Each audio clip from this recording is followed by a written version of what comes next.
Hi, and welcome back to Unity for J. I'm Tim Foley, hosting, Elizabeth Lee Voss and Susie Dawson get some sleep. And we are here holding a vigil for Julian Assange. I am here with filmmaker, musician, independent journalist, and author of the WikiLeaks tapes, Cathy Vogan. Cathy, what are you doing here, and why do you support WikiLeaks? Oh my God, I've supported WikiLeaks for a long time. It started back in 2010 and I never do things by halves. So I actually met Julian Assange way back in the day. I think it was, might have been October 17th, 2011. Oh my God, who's the artist here? So she was going to Canberra and President Obama was visiting our Prime Minister at the time, Julie Gillard.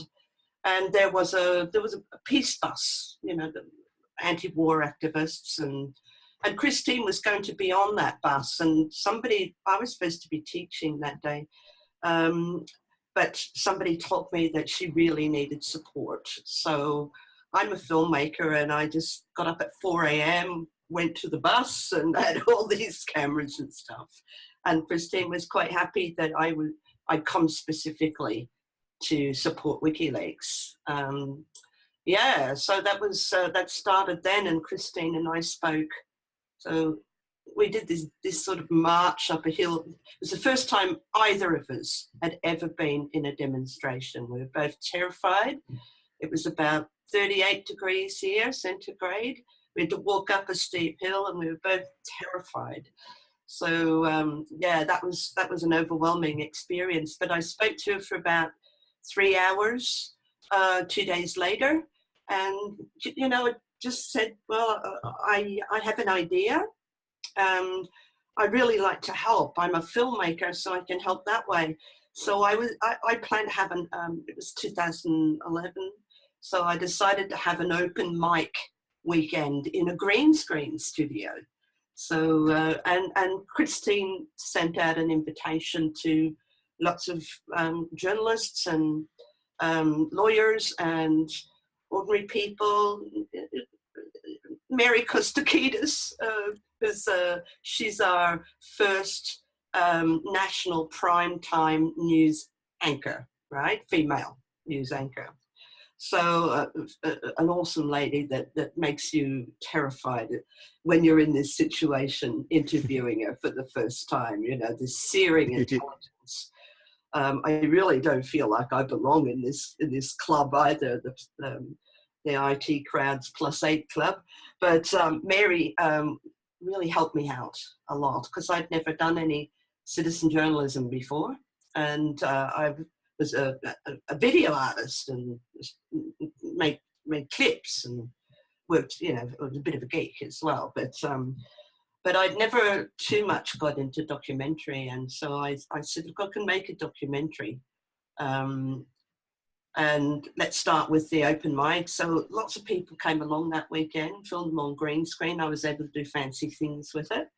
And then Mary also sort of coached me a little bit. I said, because I really didn't know much about politics either.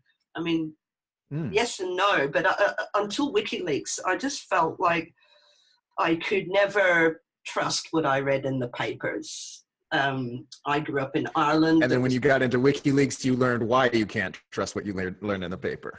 Of course, but I learned it a long time before. My mother used to say it. I grew up in Ireland, and in Northern Ireland, and there was the Protestant press and there was the Catholic press, and you wouldn't have thought they were talking about the same event. I lived in France for 16 years, and there I saw. I just arrived after the whole country was in shock about being lied to about the dangers of going out under the reign of Chernobyl. It was dangerous in Scotland. It was dangerous in Italy. It was dangerous up in Belgium. Why wasn't it dangerous in France? The French said after a week, and they they said, well, actually it is dangerous and you've just been out in this radioactive rain. So the country was still in shock a year later. I got there in 1987. But while I was there was also a very famous case over contaminated blood. So there was like 3,500 hemophiliacs who got AIDS. And this was a cover-up, and it took 7 years to uncover. It went right to the very top. So, you know, all of these things start, well, you know, like your old CIA conspiracy theory at the beginning. But, you know, after so many incidents, and one other I should talk about as well, because living in France, there was this clash between France and Australia over tests in the Pacific. And I do remember a team of 12 doctors going up to the north, very tip of the country, the top end. There was a 4,000% increase in thyroid cancer up there. Approximately 10 years later, after exposure, well, what seemed to be what fitted with exposure to heavy metals. So the team of doctors went up there. I heard it reported, their findings in Australia, and then I jumped in the plane and went back to France, and it was the same story was being reported, but they weren't doctors anymore. And, you know, those bloody hysterical Australians and yeah, etc. So I was a bit over trusting the news. I just like evidence, you know. I've probably got half and half arts and science education. So I'll jump right in when I can see the evidence for myself and I can take a stand. And it was just the right time. So you had the privilege of kind of not knowing a whole lot about WikiLeaks and then learning a ton, doing an immense amount of research in this film project, correct? Yes, what was that like? I took to reading 3 to 4 hours every day for about nearly 3 years, because I'd never really gone into in-depth studies in history. It was, you know, I didn't like it. It was stupid. History was stupid. It was just all dates and lists and, gosh, you know, the history is happening, as Naomi Juice Media would say. It's so much different now. You're able to look across all the leaks and see trends. You can do trans-historical things now, if that's a word.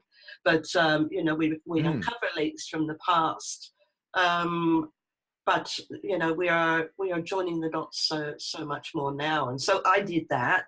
And as I say, Mary Kostakidis, I said to her, Mary, so if you were going to do this series, because very quickly for Christine, I said, Christine, it's also urgent at the moment. He's in jail for 11 days. He's got an anklet around it, you know, it's been like an incredible drive, was then back in 2011 with, you know, Americans were after his blood and saying that WikiLeaks had blood on their hands and the NDAA coming out and all that thing. So I said, but there's no time to make a documentary. It'd take you minimum 6 weeks. But all this is so fresh, we just got to bring it out as a series. And so we started interviewing all these people. It was a little like this event, except it went out on YouTube, Vimeo at first for better quality, and then it wasn't streaming very well, so YouTube. And then I put it into a bigger collection called the WikiLeaks tapes. And yes, I must have made about 80 films for WikiLeaks and written about 200 articles. So if you want to know anything about the early days, not the very early days, but 2010, I was very. That was but that was about the time everyone started screaming for his head. Yeah. Yeah. It was something like it is now. We're back to the same situation. It is a frigging cliffhanger again.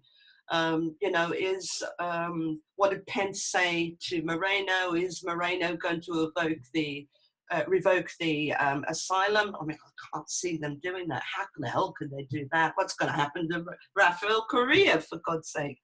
It's all, you know, it's all, anything can happen now.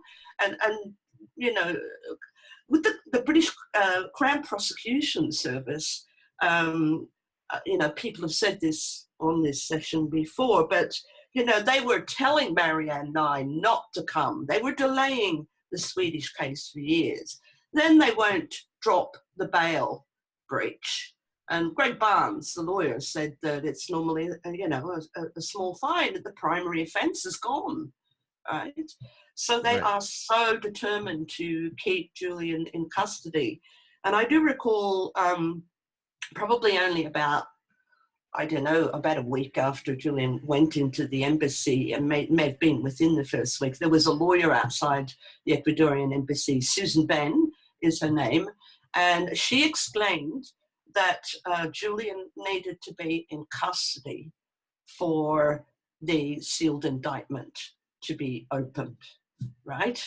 And that's why all this, you know, this whole Swedish scenario, he had to go to Gothenburg prison when he got there, because you know, with the laws, Swedish laws, if men are accused of sexual misconduct or rape, which Julian wasn't, but if they are, they go into custody first. They're not allowed to be on the loose, and it's sort of not quite, but sort of like guilty until proven innocent. So he was going, I wrote a very long article about this, which turned out to be, it was a miserable article just before Julian was to be extradited. And then the next morning, I was going to post it that night, the next morning, somebody went, Cathy, have you heard what's happened to Julian? And I went, oh no, what's happened? He's gone to the Ecuadorian Embassy. Oh, fuck. It's going to take me 5 hours to rewrite this article.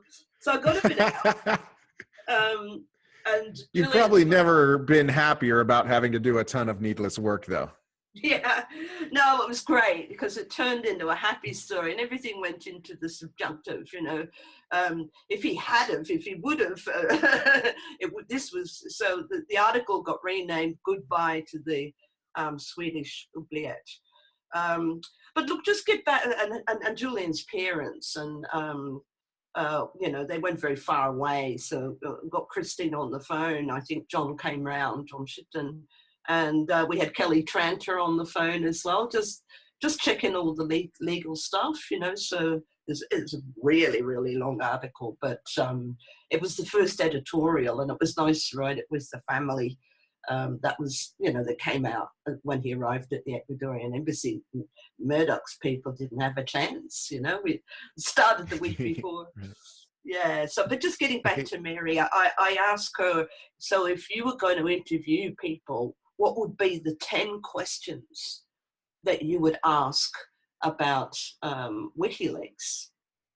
And she wrote me a list of 10 questions, and she gave me some guidelines, like it was a crash course in journalism school by one of our best newsreaders. I mean, I also had a similar experience to Susie. I saw she interviewed Daniel Ellsberg last night. Well, I got to interview Ellsberg too. And it was, you know, it was like I was just spun up into a vortex, meaning, you know, being in a new field, journalism, loving it because this was truth. I could be sure of what I was saying. I could verify everything. It could be perfectly factual. Yeah, so I got to interview Chomsky and Ellsberg about 3 months after. And by the time I got to Chomsky, I'd been reading so hard every day, maybe more than 3 or 4 hours, that I knew my topic really well. And so I threw away the questions and just launched into a conversation with Noam Chomsky.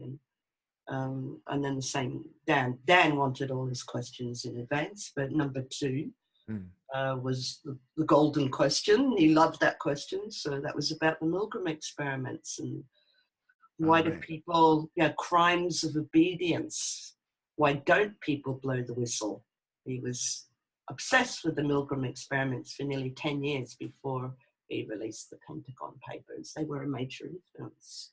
So that was kind of good. But you just feel butterflies. You meet people that you never thought you'd meet in this lifetime.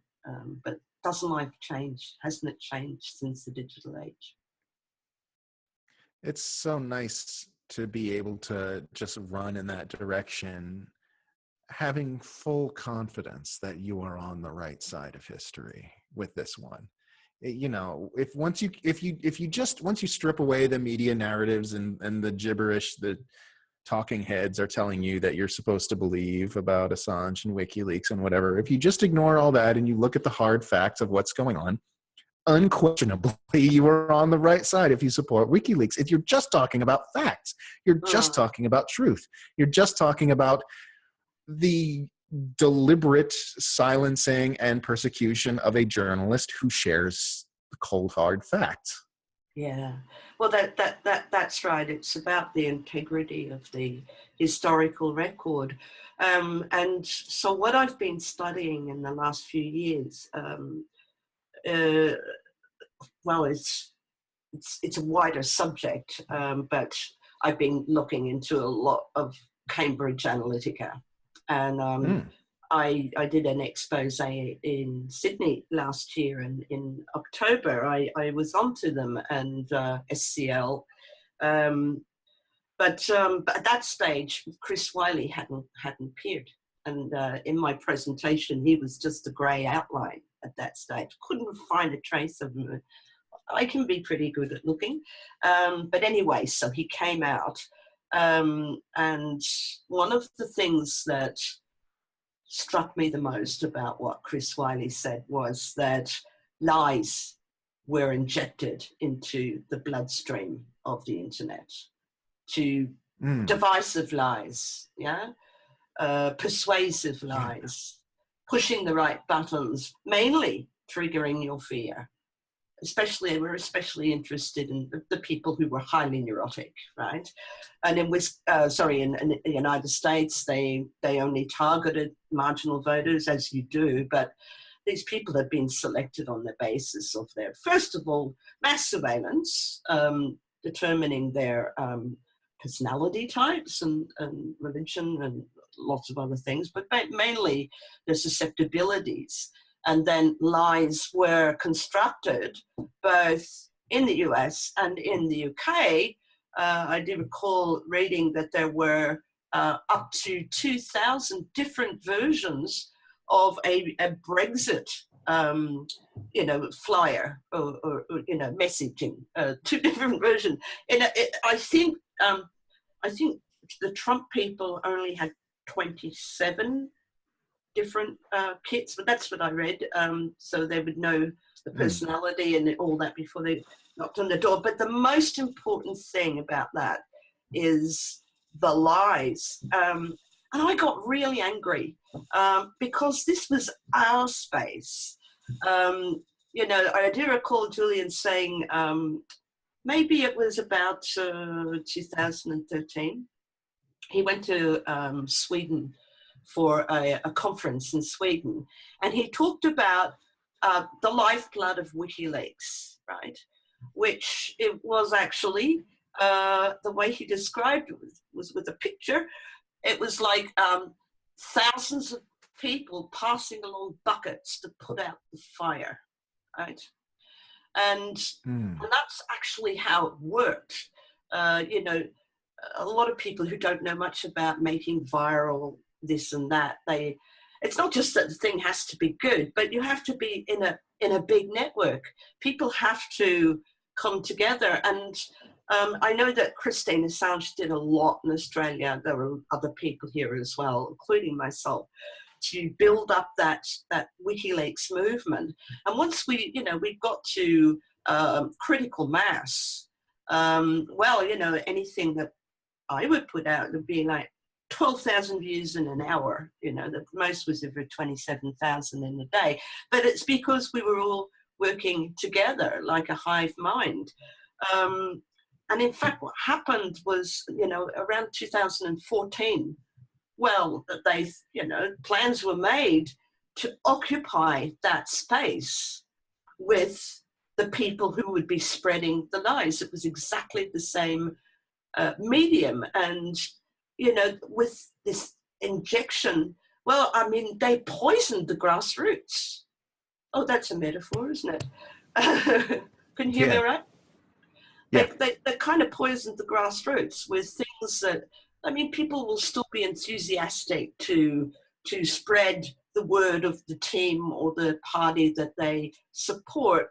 It's just so cruel to feed them stuff that isn't true at all. It's not just, I mean, the thing I started thinking about after that was Tim Berners-Lee. And I've been listening to Tim talking quite a bit, talking about net neutrality, but going back to when he invented and gave to us the World Wide Web, he said he had two ambitions. So for people to have an unlimited access to information, and for everybody to have a voice, an equal voice. That would be, I guess, I don't remember him actually using the words true democracy, but it was, it was sort of like that. And I think the mission of WikiLeaks has been very consistent with those wishes of Tim Berners-Lee. But then when the poisoners come in and the fake news generated, they really, I mean, they've caused a lot of shit fights on social media, and people, defriending each other, like, because one said one story, one said the Protestant press, the other said the Catholic press, right? So same story, but, that's become too powerful. And Tim Berners-Lee is appalled at this fragmentation of the political offer, with dark advertising. People are sent just the right campaign image and message for you. So we are unable to have any public scrutiny, and we are unable to hold these people to account. Because, when Cambridge Analytica sends an email, it erases itself 2 minutes later. What I realized was this massive problem is, how much the deep state and political parties, a particular kind of unscrupulous political party, have fused together, enlisting the Trump's campaign team, Cambridge Analytica enlisted 6 PhD level data scientists, to be, and of course lots of artists as well, to make the persuasive material. And, so there's just been, social media has been occupied with a massive, horrendous propaganda machine, and we have to start passing those buckets around. We have to build up that critical mass again, so that, and just keep, I think somebody said it last night, if you just tell one WikiLeaks fact before people run away, because they've been so brainwashed by John Pilger was here in Sydney a few weeks ago, and I filmed him. He asked me to film him at Sydney Town Hall. Oh, that was your film. Yeah, that was my film, and the multi-camera. Well done. Yeah. Yeah, there was a number of people who I've learned through experience. You don't go to the back of the crowd to film the demonstration. You get all the hecklers and the crowd more than the speakers. So I just sort of crawled up and hid behind the fence, and then got very good sound. That's the most important thing.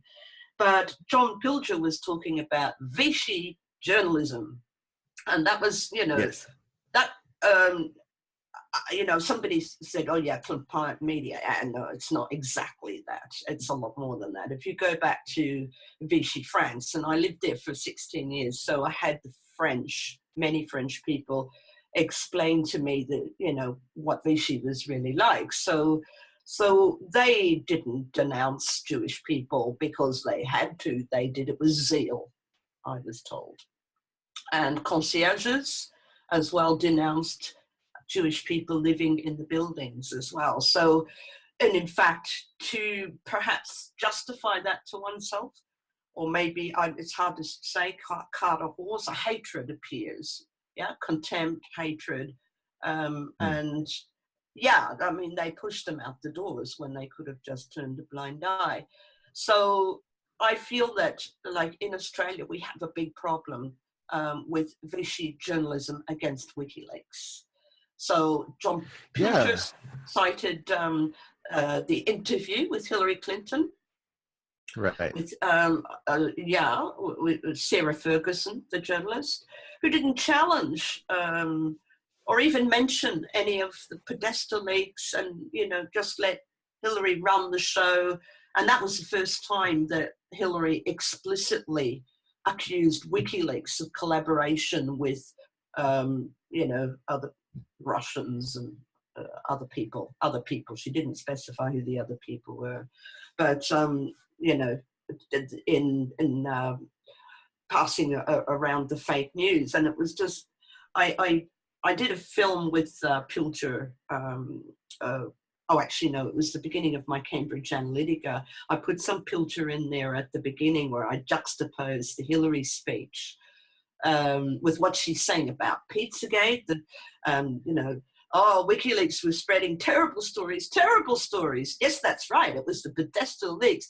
And she said, and it cuts back to her, and she said, and the worst one was Pizzagate. And it was, the audience laughed. That was a line.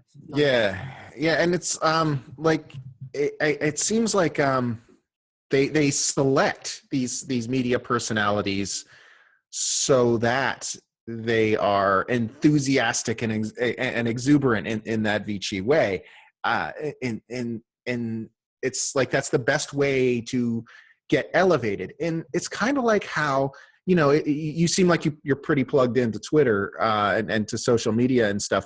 What Twitter personalities, what social media personalities are going to say in response to a given news event. You pretty much, all right, let me check. I'll see what Joy Reid is saying. Oh, that's big surprise, Joy Reid. Never would have imagined you would say something like that. And in exactly the same way, the executives who are responsible for hiring editors, journalists, and whatnot, they're able to look at the profiles that up and coming ambitious journalists are building for themselves, and they can see a pattern of establishment exuberance, enthusiasm, and they'll bump them up the ladder as quickly as possible. And you can see, I see it all the time. I see journalists trying to ingratiate themselves to their hopeful future establishment employees. They'll go around beating up smaller alternative media people, beating up on WikiLeaks and saying, and they're basically saying, like, look, I chopped off his head, give me a promotion, and crank out smear pieces on Assange or whatever. Cranking out smear pieces on Assange is one of the best ways to promote your career as a hack journalist. Well, I'm a teacher, so I don't have to earn my money that way. Yeah, but we had that. We also had a series called Trump Trump Russia, and that was a 3-part series, and that was a show called Four Corners, and that was just like, oh my God, just keep talking about the hacks, you think you're dreaming that William Binney and his team found that the bit rate of transfer from the Guccifer 2 stuff was too high, but perfectly consistent with the transfer to a USB stick in-house. Hello? So, I mean, we got that 10 months ago, and they're still echoing the old Russiagate thing here. I mean, I wonder if they just, they live in such a shell, these journalists, that they never find out. Do they just, I mean, I've taught at one of the newspapers in Australia. They got me in to train the photojournalists who had to start making little clips, right? Because it was all going multimedia at that stage. It was a few years back. So anyway, I get a call from the producer, and she said, "Oh, Cathy, we've got a really a grave situation happening in Sudan. Do you think that during the class you could push this story through as part of the lesson?" And I said, "Sure, that's okay. Whatever I can do to help." So she came down and she briefed the 3 journalists who were studying with me. She told them exactly what to write. They took notes, right? And she left, you know, and I thought, and I asked 1 or 2 of them, do you know anything about this situation? I said, no, we don't. So she just told us what to write. Pyramidal structure. And then, you know, the funniest thing was that about 20 minutes later, I wanted to show them a tutorial. And so I tried to get online to show one that I'd done myself.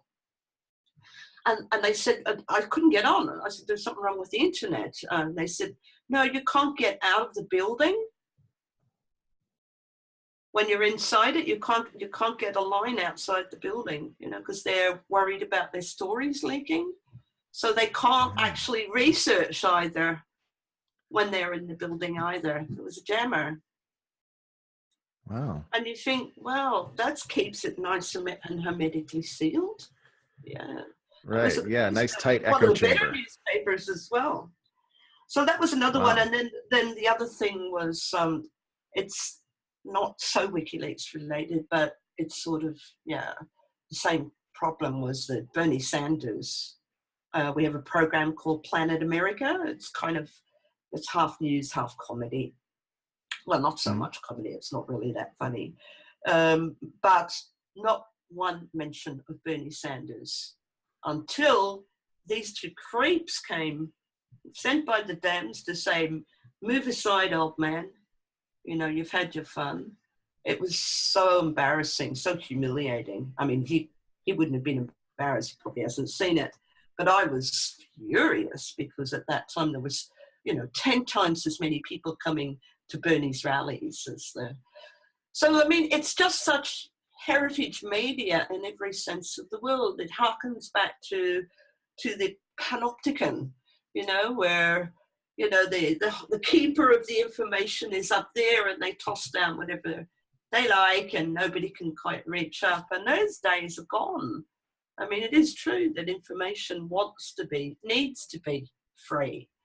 But we have this kind of passion play going on at the moment, I think, you know, between the WikiLeaks that puts out truth and Trump and his men who put out lies on a huge scale to 50, you know, all those millions of Americans and British as well, and confuse the world.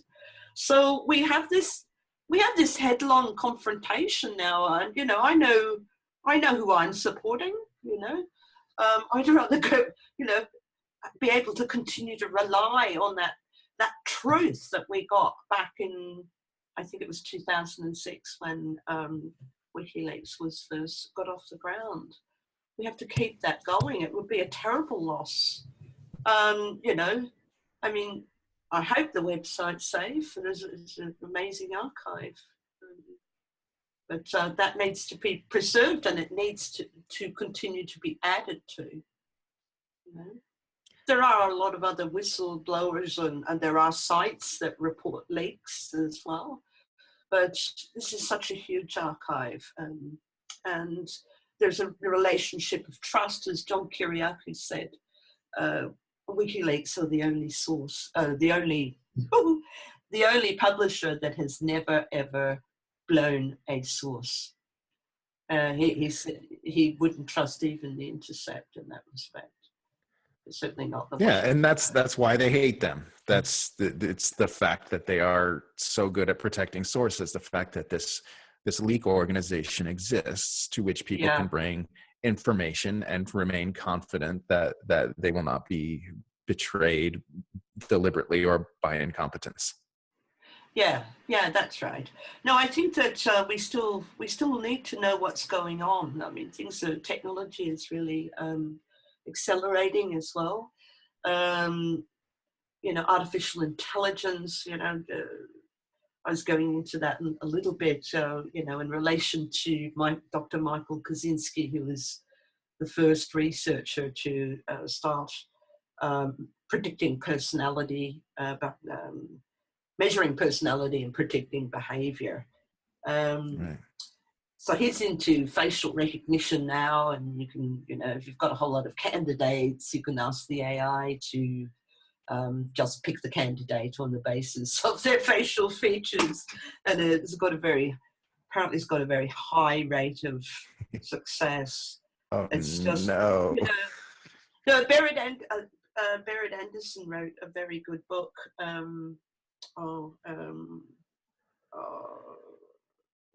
Weapons of maths.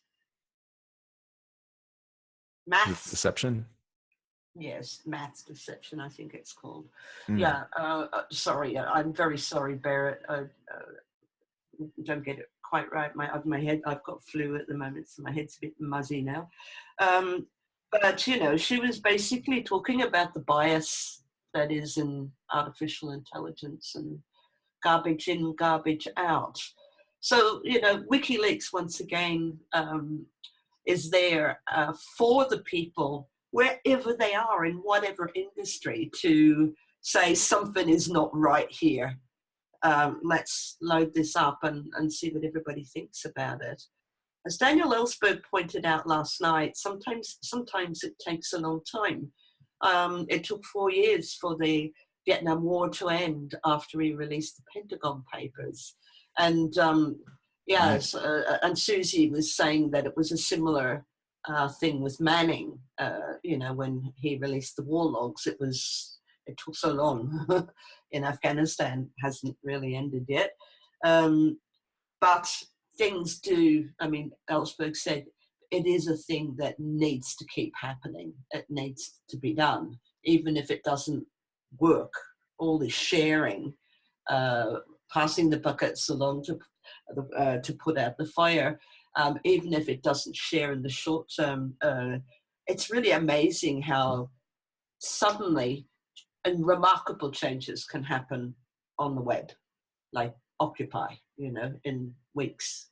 We had something completely emerge out of all that consciousness that was spreading, awareness, information about what the bankers were doing, things that we never knew before. It's truly, we're in our prehistory of the digital age, of course, but we really have to get our act together so that it doesn't turn into tyranny, a police state.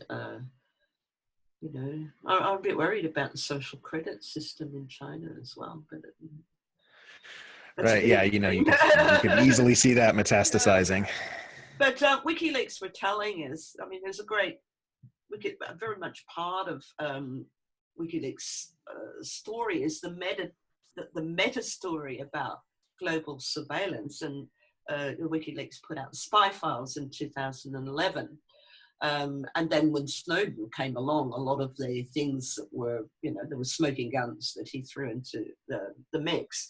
So it's really important for people at Assange's level and all of the cypherpunks and people like who've been on this program probably to analyze the deep state from above, as well as just reading about what terrible thing this one or that one did, that we need to organize ourselves together to figure out how we're going to you know, make those grassroots grow again in a healthy fashion. Right.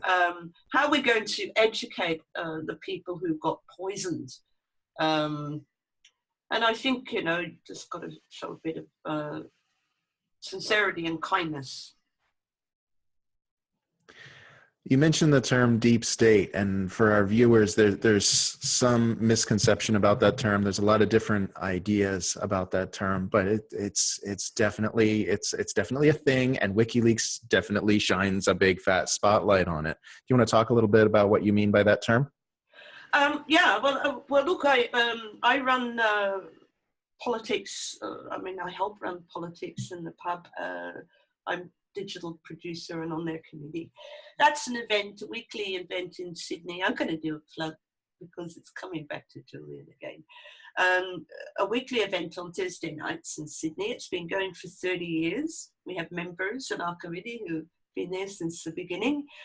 But we have notable people like Professor Stuart Rees, who was co-founder of the Sydney Peace Foundation, and they gave Julian their gold medal in 2011 for outstanding courage in his work.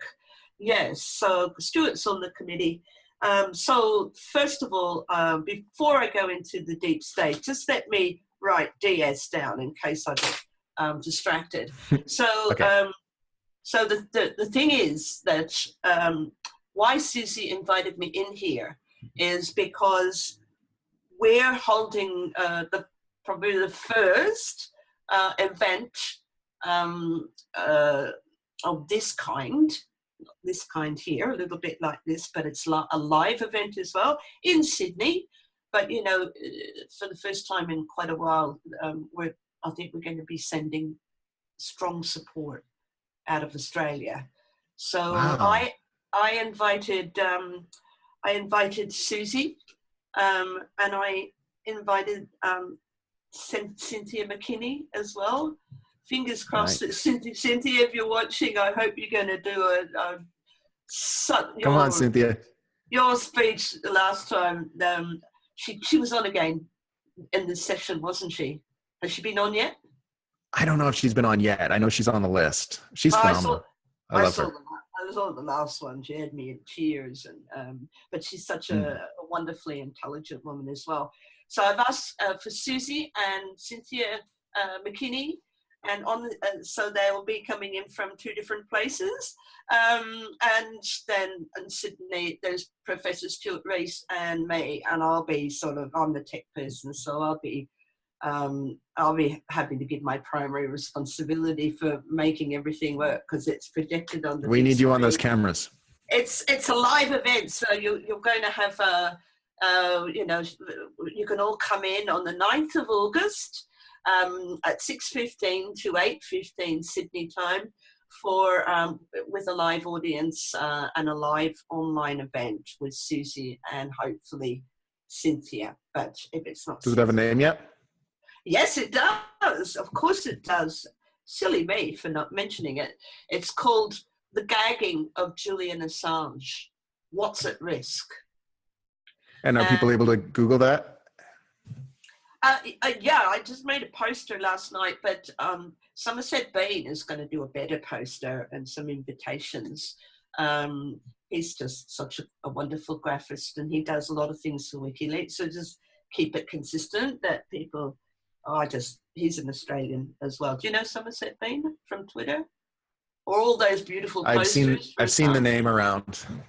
Yeah, I've seen the name around. It's been a wild couple of years. I've been learning people bit by bit. So what I'd like to, people to think about, just to contemplate in that title is what's at risk. Because it's got two meanings, right? You can think of two aspects of the risk.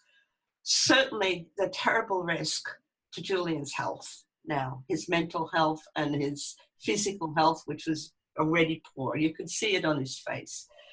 But also the risk to the state if they hadn't have gagged him, right?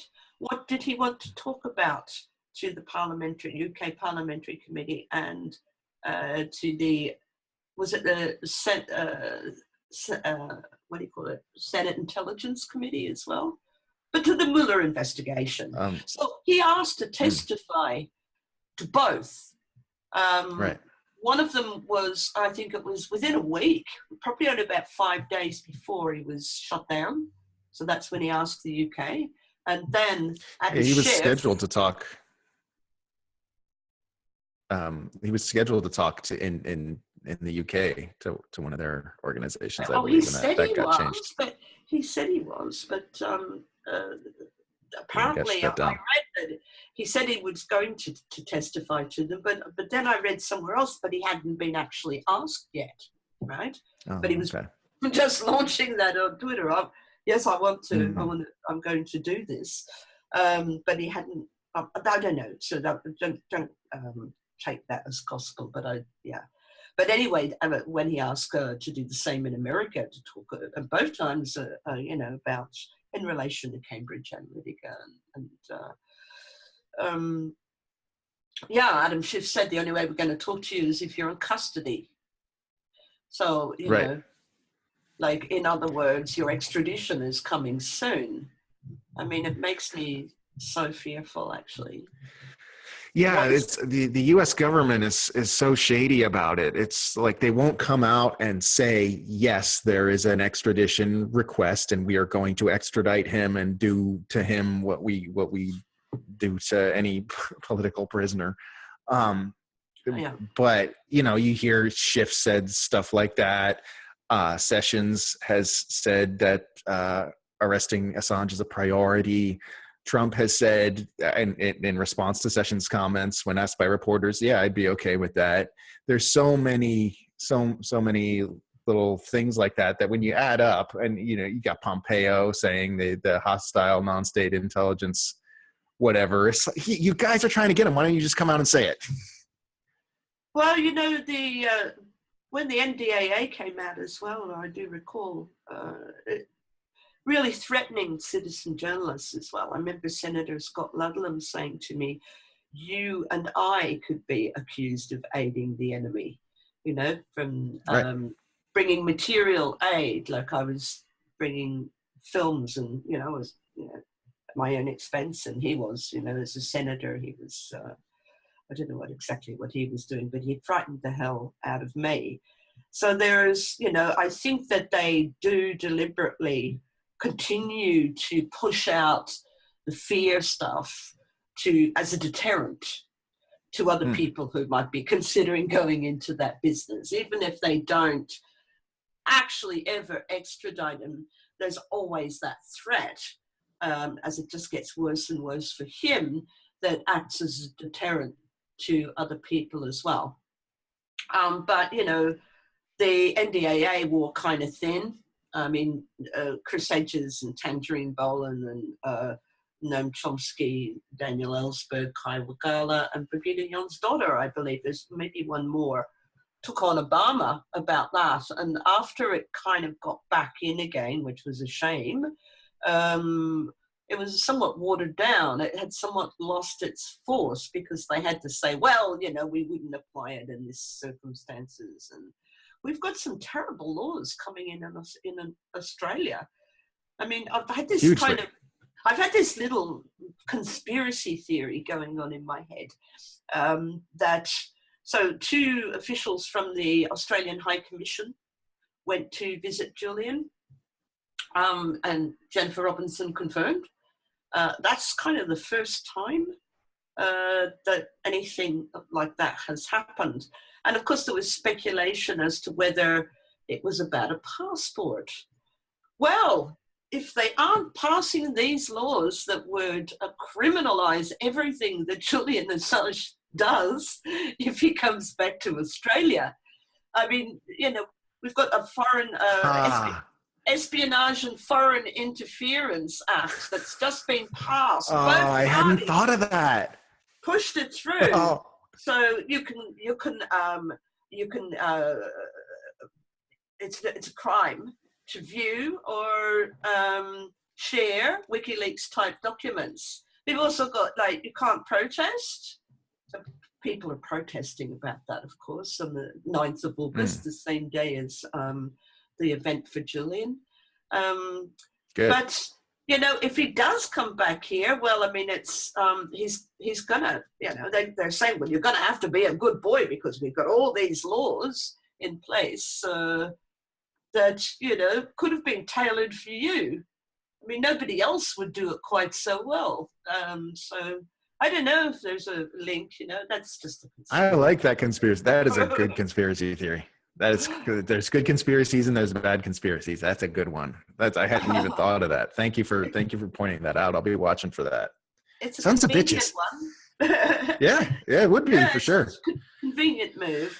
So we are talking about this is what John Pilger primarily asked to Malcolm Turnbull, our Prime Minister, to bring Julian home. And he can do it. He can arrange it. You know, what's your prize for the, you know, let's turn the bail thing into a fine again. What do you want? Give them Tasmania. But, you know, negotiate at that level to just get him out of the way. And, you know, the sicker he becomes, at one point it's got to break. It really does. I mean, and the sicker he becomes, the more people who were even maybe a little bit bitter about WikiLeaks because they had a dispute about this and that, but suddenly you go, holy shit, how bad does it have to get for people to look after people's human rights? Mary Kostakidis, who was the first person I interviewed for the WikiLeaks tape, said, you don't just happen to defend the human rights of the people you like, right? You have to do it for everybody. And, you know, this, I mean, I think from the last Vigil I learned that, is it 14 days or 15 days are the limit for solitary confinement. And Julian's been in there for, what, 4 times as long now? Yeah, I heard that after, just, I think it's like 14 days or something like that. You start to have mental health repercussions and stuff, like permanent. That's right. But I can sort of, like, I can identify with him because I've been, you know, I've been in IT since, my God, I'm as old as Methuselah now, but you know, back since just after I left university, I started IT, and then, you know, I've been on the net since the net was, I'm that generation, you know, like Julian, and I'm a geek as well. And so I spend so much time on my computer, and I guess a lot of us do. And, you know, imagine like having to cold turkey on information. I mean, that's what it's about. I mean, I think I am a sucker for, I'll suck it in, all of the information I can get.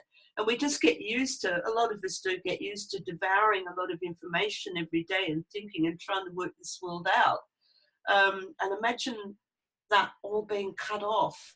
I mean, I know from such a giant. I know, from such an intellectual giant, an information giant. It's like, it reminds me of like keeping a blue whale in a you know, Olympic swimming pool or something. Yeah, you know, fishbowl. I know it would drive me mad. If it happens, it would drive anybody mad. It's just, it seems like for someone like that, it's especially cruel. But, you know, Julian is a very resilient person. He's just amazing. And his dad once said he has steady nerves. And I went, yeah, that sounds like it, you know, steady nerves. That's one way of saying balls of steel, yeah.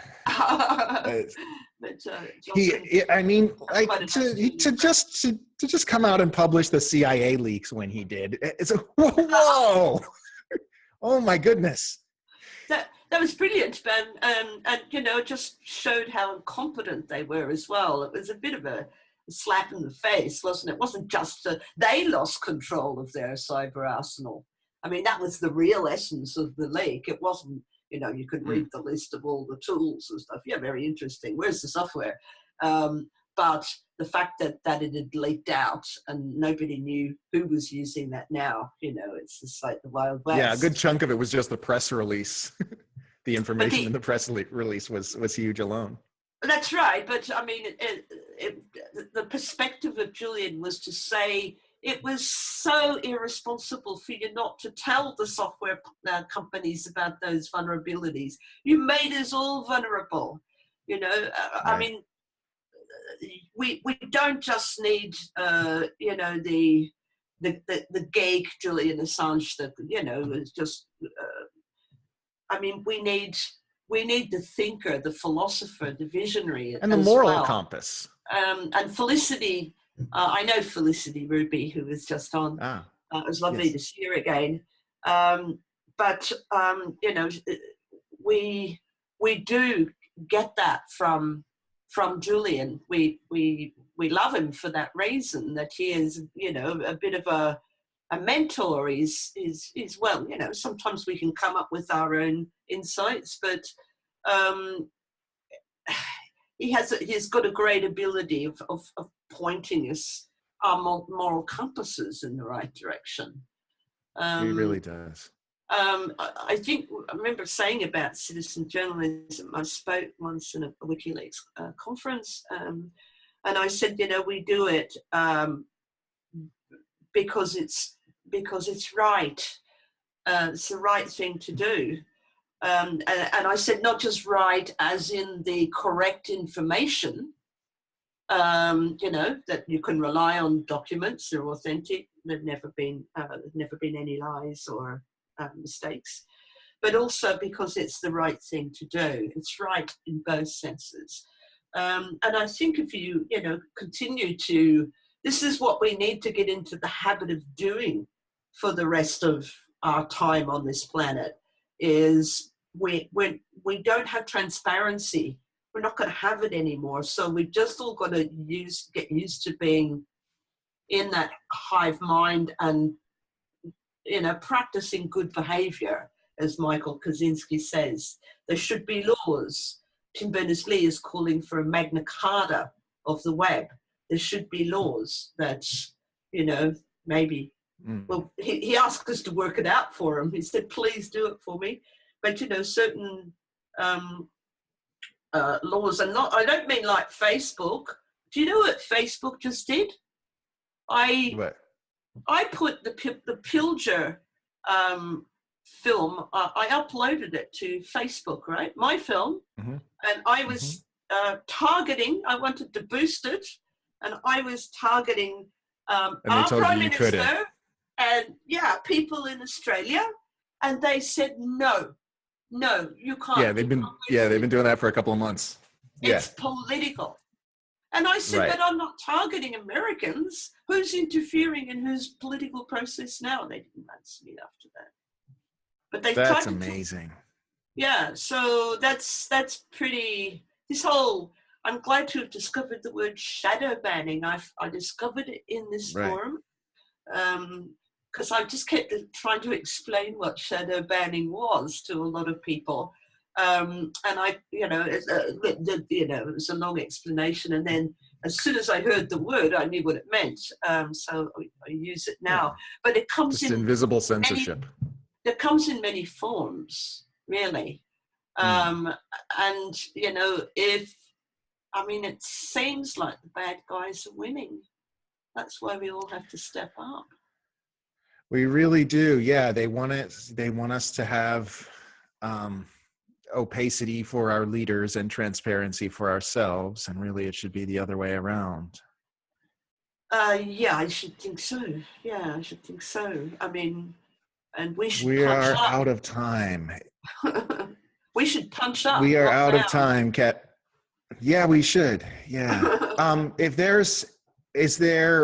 What would you like to say to Julian Assange for when he watches this video, as I'm sure he will when he gets internet access?